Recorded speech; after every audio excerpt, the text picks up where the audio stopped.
আজকাল না আমার বাড়িতে বেশ কালারফুল খাবার-দাবার তৈরি হচ্ছে। এগুলো আমার এত ভালো লাগে। লাল কালারের, সবুজ কালারের রুটি, পরোটা, লুচি, কচুরি যাই বলা হয় আরকি সেইগুলো।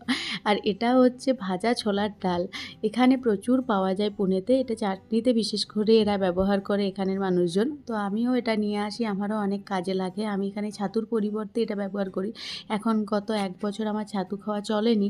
তো সেই কারণে ছাতুর পরিবর্তে এটাই কড়াইশুঁটির কচুরিতে মানে ঠিক করতে আর কি এটা ব্যবহার করব। তো এখানে ১ কিলো কড়াইশুঁটিকে আমি ছাড়িয়ে নিয়েছিলাম। যতটা হয়েছে আর কি সেটাই নিচ্ছি। তারপর ছাড়ানোর পরে আর কি, তারপর এর মধ্যে আদা, কাঁচা লঙ্কা দিয়ে ভালোভাবে পেস্ট করে নিলাম অল্প জল দিয়ে।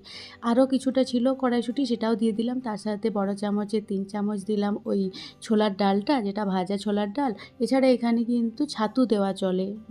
তো আমার কাছে ভাজা ছোলার ডালই ব্যবহার করছি।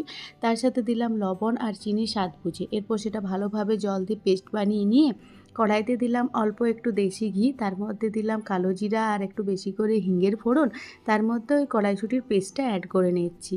মিডিয়াম আঁচে কন্টিনিউ ৩-৪ মিনিট নাড়াচাড়া করলেই এটা ঠিক হয়ে যাবে, যেহেতু ওই ছোলার ডালটা দেওয়া রয়েছে। আর তারপর যখন দেখব কড়াই ছেড়ে আসছে তখন এটাকে একটু টেস্ট করে দেখে নিলাম লবণ-টবণ ঠিক রয়েছে কি না। তারপর এটাকে নামিয়ে নেব। গ্যাসের আঁচ বন্ধ করে নিচ্ছি।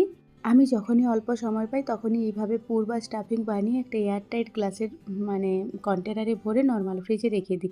ছেলেকে এইসব সবজি খাওয়ানোর মানে টেকনিকগুলো আমার বেশ ভালো লাগে। আমি এইভাবেই ছেলেকে সবজি খাওয়ানোর চেষ্টা করি।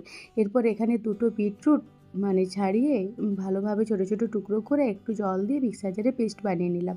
আজকে ময়দা দিয়েই কচুরিটা বানাচ্ছি, তাই জন্য নিলাম পরিমাণ মতো ময়দা, তার মধ্যে লবণ, কালো জিরা আর একটু জোয়ান নিয়েছি। সেগুলোকে হাতে একটু ক্রাশ করে অ্যাড করে নিচ্ছি।